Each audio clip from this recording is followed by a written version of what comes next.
Assalamualaikum semua. Apa khabar korang? Terima kasih sudah klik video ni dan jangan lupa tekan tombol subscribe. Kembali lagi bersama saya Aa berbagi info dan kisah menarik. Oh, sebelum tu jangan lupa tekan tombol subscribe, tekan loncengnya juga. Okey, untuk video seram kita pada kali ini, saya nak sambung kisah seram hari tu. Kisah seram dihantui perempuan mati beranak. So, dalam video kali ini, kita akan ceritakan gangguan malam kedua yang berlaku pada Ellie ni. So, tak payah nak lengahkan masa dah si dia. Jom, kita mula. Okey, malam pertama hari tu, dia dah mimpi dah yang ada seorang perempuan ni keluar daripada kubur kan. Dah tu perempuan tu sedih sangat, cari-cari anaknya kat mana. Sampaikan dia terdengar anjing tu melolong, lepas tu bau darah. Dah bau darah tadi, dia paksa diri dia untuk tidur. Jadi, lepas dah tidur ni, esoknya tu, dia terbangun dalam pukul 12 tengah hari tau. Ya, sampai ke tengah hari dia bangun pada hari tu. Sebab katanya malam tu, dia kan tersedar dalam pukul 3 pagi kan. Lepas tu lambat pula nak tidur. Dan bila dah bangun tadi, dia pun ceritakan lah apa yang berlaku semalam kan. Dia cerita kat kakak dia. Lepas tu kakak dia cakap, tak ada apa pun semalam, dia boleh tidur nyenyak, okey je. Dia tak ada pun nak terbau apa, bau darah, bau hanyir tu semua tak ada. Dan pada hari tu juga, sebenarnya kakak dia cakap yang dia dah nak kena balik dekat Tambunan sana dah. Sebab cutinya dah habis. Lagipun dia baru je kerja dekat tempat baru. So tak boleh lah nak drag cuti macam tu kan. Dalam masa yang sama, Mak Ellie ni masih lagi ada dekat kampung sana. Dah tu line telefonnya tak ada. Adik-beradik yang lain pun semuanya kerja. Kebanyakan dia orang tinggal dekat Kota Kinabalu. Ialah sebab dia seorang je yang pada masa tu masih lagi belum kerja. Jadi dia je lah yang tinggal dengan maknya kan dekat rumah tu. So pada malam tu terpaksalah dia tinggal seorang-seorang. Sebenarnya bukan dia tak biasa nak tinggal dekat rumah tu seorang-seorang. Dia dah terbiasa sangat dah. Lagipun tu rumah dia kan. Tapi sebab ada kes kematian Liah ni, dia rasa macam tak sedap hati tau.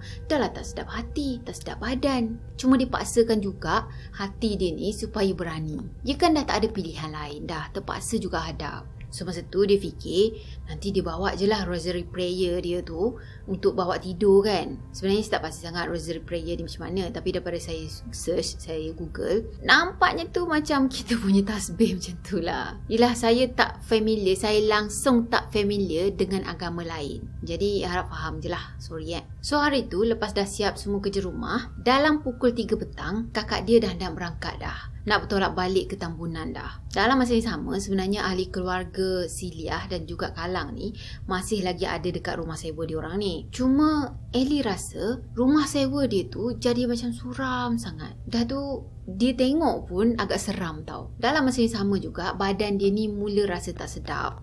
Dia rasa sejuk sampai ke tulang. Dah tu kejap-kejap meremang, kejap-kejap meremang. Jadi rumah dia orang ni, bilik mandi ada dekat tingkat bawah. So pada hari tu, awal-awal lagi dia dah siap semua dah. Pergi mandi siap-siap, makan siap-siap. Sebab dia fikir dia seorang je kat rumah tu. So dia nak tidur awal. Dah tu masuk je waktu maghrib, semua anjing yang ada dekat area situ melolong tau. Au, au, au macam tu kan. Sayu je bunyinya. Dah tu dia perasan suara lolongan anjing tu seolah-olah menghala ke rumah dia orang ni tau. Macam ada sesuatu je yang anjing tu nampak. Apa lagi meremang semua bulu roma dia ni. Lepas tu dia pergi tutup semua tingkap yang ada dekat rumah. Pergi tutup pintu walaupun sebenarnya hari tak gelap lagi. Tapi dia dah tutup awal-awal dah. Dan dia cepat-cepat naik dekat atas. Dah naik dekat atas tadi, dia pergilah tengok TV kan. Sebab dia nak lupakan apa yang dia fikir pada masa tu. Tapi masa dia tengok TV pun, kejap-kejap dia rasa meremang. Kejap-kejap meremang. Memang lain macam betul lah. Dah rasa tak sedap hati dengan meremang lagi kan. Tak sedap badan lagi. So dia pun pergi tutup TV. Dia nak tidur awal lah. Kononnya dah tak nak fikir benda yang bukan-bukan dah. Lepas tu tidur, settle lah kan, bangun-bangun je esok kan. Dan masa dia tidur tu, dia letakkan bantal sebelah kanan. Dia letak bantal sebelah kiri. Dapat rasa bantal tu rasa sikit macam ada sesuatu kan. Ada orang lah maksudnya, bukan sesuatu. Dah tu dia tidur dengan bungkus badan dia ni, bungkus kepala dia ni dengan selimut. Dan dia paksa mata dia untuk tidur. Walaupun sebenarnya dia tak mengantuk pun masa tu. Jadi rumah dia orang ni kan jenis kayu. Di atas tu kayu kan. Tangganya pun kayu juga. So masa tu, masa dia dah berbungkus tu, dia tak tahu masa tu jam dah menunjukkan pukul berapa. Tapi dia dapat dengar tau, seolah-olah ada orang berjalan dekat atas tangga tu. Prap, prap, prap, prap kan. Lepas tu, orang tu berjalan dekat atas lantai pula. Nak pergi ke arah ruang tamu yang ada dekat atas sana. Dia perasan bunyinya tu seolah-olah macam makhluk tu ataupun orang tu berjalan dengan cepat tau, dengan laju je. Tapi ada bunyi loceng tau. Ya, bunyi prap-prap sambil-sambil bunyi kecing-kecing loceng macam tu. Dah tu kalau lantai kayu kan, kalau kita duduk dekat sana, orangnya berjalan dekat sini, kita boleh rasa juga tau orang berjalan dekat sana tu. So itulah yang dia rasa pada masa tu. Dia dapat rasa yang lantai ni bergegar seseolah orang berjalan kan. Masa tu lagilah dia rasa remang. Tak lama lepas tu dia perasan bunyi tadi berhenti betul-betul depan pintu bilik dia. Dan tak lama lepas tu bunyi itu berlari pergi ke arah ruang tamu. Dah dalam masa seketika macam itu, bunyi yang ada dekat ruang tamu tadi berlari depan bilik dia balik. Kejap dia dengar bunyi daripada ruang tamu ke depan bilik dia, dan lepas tu daripada depan bilik dia pergi ruang tamu. So benda tu macam berulang-ulang tau. Jantung dia pada masa tu tak payah cakap lah, dudap, tak henti. Kalau henti mati. Lepas tu dia paksa juga mata dia tidur, paksa macam tu kan. Tapi itulah, bila dah dalam keadaan ketakutan sangat, dengan jantungnya yang berdegup laju macam tu sampai ke nak terkeluar katanya, handphone pun tak ada lagi pada masa tu. So dia terpaksa diamkan diri dalam selimut tu, menyorok dekat sana sambil-sambil pejam mata. Katanya berpeluh jugalah dia, berpeluh habis seluruh badannya, tangannya pun berpeluh. Dan dia sendiri pun macam buntu tau, dengan siapa je yang dia nak minta tolong sekarang ni. Sebab dia ada seorang-seorang kat rumah tu. Dia ada terfikir juga nak lari je dari rumah tu, nak pergi dekat rumah sewa dia tu kan, yang Kalang tinggal tu. Tapi sekali dia fikir, malu pula nanti, kata orang dia ni penakut sangat. So berserah je lah dia masa tu. Katanya dia baca doa dalam hati ikut kepercayaan dia. Tapi doa yang dia baca tu pun dah tonggang terbalik dah. Yalah sebab takut sangat masa tu. Dan tak lama lepas tu hilang juga bunyi tadi. So tenanglah sikit dia rasa macam tu kan.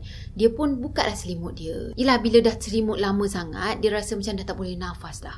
Sesak lah juga kan. Bila dia buka selimut tadi, dia tengok ke arah jam. Sebenarnya ada cahaya lah sama-sama masuk daripada tingkap sana kan.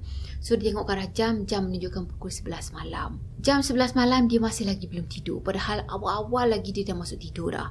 So masa tu pun sebenarnya dia tak dapat tak tidur. Jadi dia pusing kanan, pusing kiri, pusing kanan, pusing kiri, macam tu je lah. Dan tak lama lepas tu, dia dengar bunyi tingkap dia digesel-gesel oleh sesuatu tau. Cuma dia pura-pura tak dengar. Dia macam buat-buat tidur kan, macam tu kan. Padahal kalau dia buat-buat tidur pun benda tahu dia tak tidur. Jadi dia pura-pura tidur lah. Dia pejam mata, konon-konon tidur. Dan tak lama lepas tu, tingkap dia pula kena ketuk. Alah, main ketuk-ketuk tingkap pula. Time tu lah dia fikir, teruk dia kena malam ni. Memang confirm dah dia kena kacau ni. Yelah, dia kan ada pada tingkat 2 kan, tingkat atas. Jadi tak mungkin lah ada orang nak ketuk-ketuk tingkap tu. Nak kena panjat tangga dulu tau kalau nak ketuk tingkap tu. Jadi macam usaha sangat lah pula siapa-siapa dia buat kerja tu kan. So masa tu sekali lagi, jantung dia ni dudap. Katanya nak pingsan rasanya. Dia dah kaku dah dekat situ, dah tak bergerak dah. Dalam masa yang sama pula, anjing tadi boleh dia pergi melolong. Duduk awuk sana awuk sini. Lagilah bertambah seram time tu. Cuma dia perasan dalam lolongan anjing tu, dia ada terdengar bunyi suara perempuan menangis. Masa tu dia cuma ingat Tuhan dia je. Lepas tu tak tahu bila, dan tak tahu sama ada dia tertidur ataupun dia tu pengsan sebab dia takut melampau sangat. Okey, pada hari ketiga pula, hari ketiga Liah ni meninggal, suasana dekat kawasan rumah dia, rumah sewa dia tu nampak macam suram je. Walaupun matahari ni naik meninggi, tapi keadaan kawasan rumah tu suram tau. So bagi Ellie ni, mungkin roh Liah ni tak tenang kot. Ellie ni cakap walaupun ini pertama kali dia mengalami situasi macam gini, tapi dia selalu sangat tengok movie tentang Ponti. Yelah, orang yang mati beranak kan. Katanya cerita pasal perempuan mati beranak ni lain macam sikit. Sebab semangat dia tu kuat betul. Mungkin sebab dia ada rasa kehilangan, lepas tu dendam dengan hasratnya yang tak kesampaian lagi kan. So sebab itulah semangat dia, semangat benda tu kuat. Okey, semangat yang dimasukkan kat sini, mungkin tenaga benda tu macam kuat lah. Tambah pula dia merasa kehilangan anak tu kan, dan duk cari-cari dekat mana anaknya berada.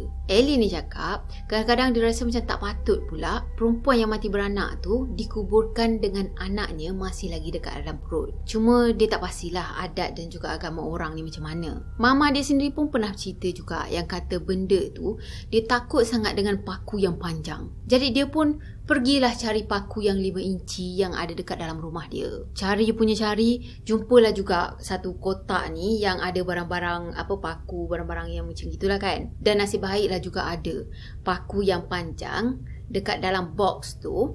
Ada 3 batang. So 3 batang lah dia ambil. Saya pun macam terfikir juga, buat apa dia nak ambil paku tu. Dia nak hidupkan Lia balik ke? Biasa kan kalau kita tengok cerita Ponti kan macam gitu kan. Paku dekat atas tengkuk dia, lepas tu jadi manusia. Manusia yang cantik pula tu. Saya pun tak tahu dia ni kenapa nak paku. Ataupun mungkin jumpa untuk preparation sebab dia fikir benda tu takut dengan paku tu kan. Dah tu dia pergi potong juga batang limau yang ada dekat luar rumah dia. Sebab yelah kemungkinan benda tu akan takut dengan batang limau tu kan. Orang kata batang limau tu kan macam berduri-duri. So biasanya untuk penanggal sebenarnya. Tapi itulah, tak tahulah apa teori yang dia guna. Katanya dia siap sediakan semua barang-barang ni, dah rasa macam dia nak pergi berperang pula. Tapi dia niat, dia cuma nak lindungi diri dia je. Dia tak nak lagi diganggu ke apa. Masa dia buat persiapan tu semua, waktu siang tau, tak masuk tengah hari pun lagi. Tapi masa dia letak paku yang pertama dekat atas pintu rumah, tiba-tiba je anjing dekat luar rumah tu melolong ke arah rumah tau. Seolah-olah melolong ke arah dia. Dan dia dapat rasa bulu roma dia ni semuanya meremang. Seolah-olah benda tu ada dekat dengan dia sekarang ni. Cuma dia nekat.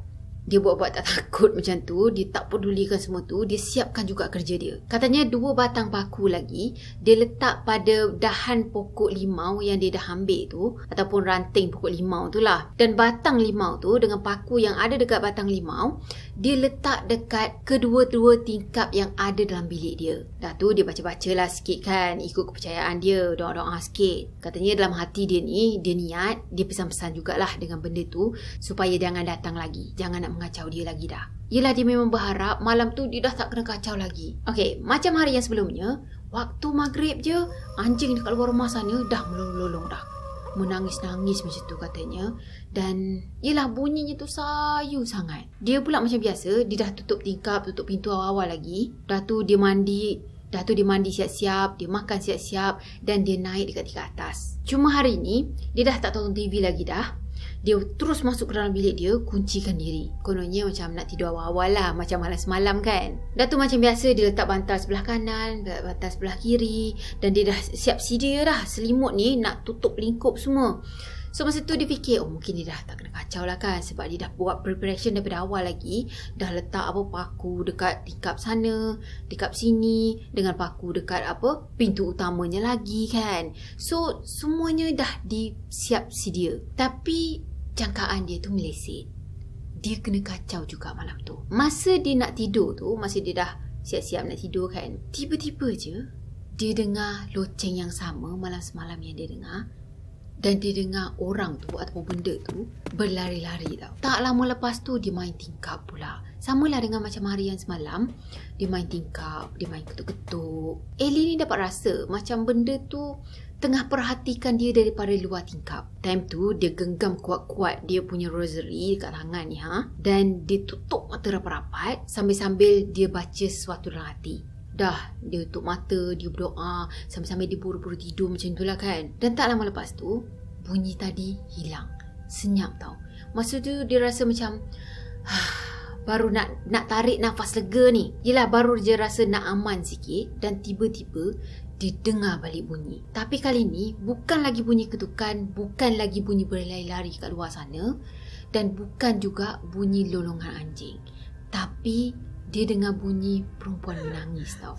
Katanya sayu-sayu dia dengar perempuan menangis dekat luar rumah dia. Time tu bulu roma dia semuanya meremang dan jantung dia ni tak cakap lah, rasa macam dah nak tercabut dah. Katanya tak pernah lagi lah dia rasa seram sejuk macam ni, sampaikan kebas habis seluruh badan dia. Jadi pada masa tu sebab tak ada orang pun yang dia boleh minta tolong, dia cuma kuatkan hati dia je. Dan dia bercakap dalam hati dia, kau nak apa? Kau nak apa weh? Kau nak apa? Janganlah ganggu aku macam tu kan. Katanya nanti dia akan tolong sembahyangkan roh ni. Dia duduk bercakap-cakap dalam hati dia tu sampaikan dia tak sedar bila masih dia tidur.